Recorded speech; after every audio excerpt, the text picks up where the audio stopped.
আমরা অনেকে আছি যারা ইংলিশে আর্টিকেল লিখতে পারি না।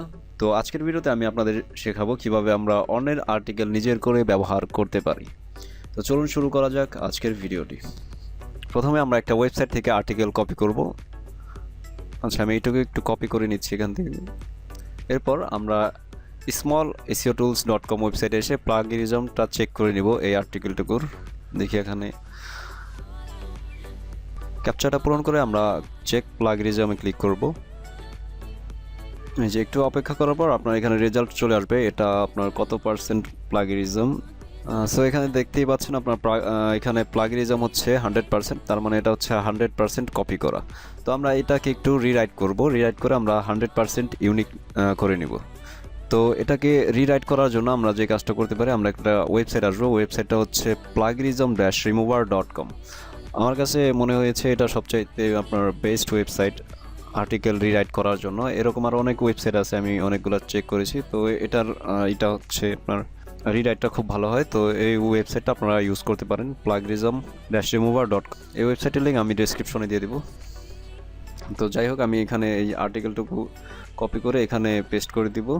পেস্ট করার পর আমি এই যে ক্যাপচাটা দিব, যেখানে যে নাম্বারটা দেওয়া আছে 910108 910108। ওকে, এরপর হচ্ছে প্লাগিনিজম রিমুভার, এখানে ক্লিক করব। একটু সময় নেবে, 15 সেকেন্ডের মতো। তো অপেক্ষা করি আমরা। সো এখন দেখেন এই যে এটা হচ্ছে আপনার রিরাইট করা আর্টিকেল। আমি যদি একটু পড়ে দেখি, আচ্ছা, it's easy to get confused when it's comes to health and nutrition. দেখি এখানে কি লেখা আছে, it is easy to get confused when it comes to health and diet. দেখেন একই লেখা আপনার একটু স্পিন করেছে আর কি, একটু সিনোনিম দিয়ে একটু এদিক সেদিক করে দিয়েছে। যাই হোক, এটাকে আমরা এখন কপি করে এটার প্লাগিনিজম চেক করে নিই, দেখি এখন এটার কত পার্সেন্ট কপি দেখায়।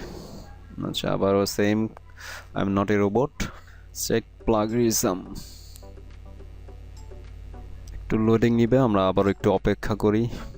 তো রেজাল্ট আপনারা এখানে দেখতে পাচ্ছেন, এখানে দেখাচ্ছে হচ্ছে 25% প্লাগিনিজম আর 75% হচ্ছে ইউনিক। তো আপনার মোটামুটি 75% যদি ইউনিক হয় তাহলে সেই আর্টিকেল আপনি ব্যবহার করতে পারবেন, কোনো সমস্যা নেই, খুব একটা সমস্যা হওয়ার কথা না।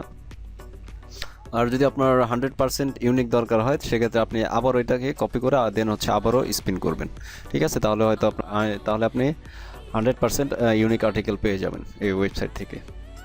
তো এই ছিল আজকের ভিডিওতে। ভিডিও ভালো লাগলে লাইক করবেন, কমেন্ট করবেন, আর পরবর্তী ভিডিওর জন্য চ্যানেলটাতে সাবস্ক্রাইব করে দিবেন। ধন্যবাদ ভিডিওটি দেখার জন্য।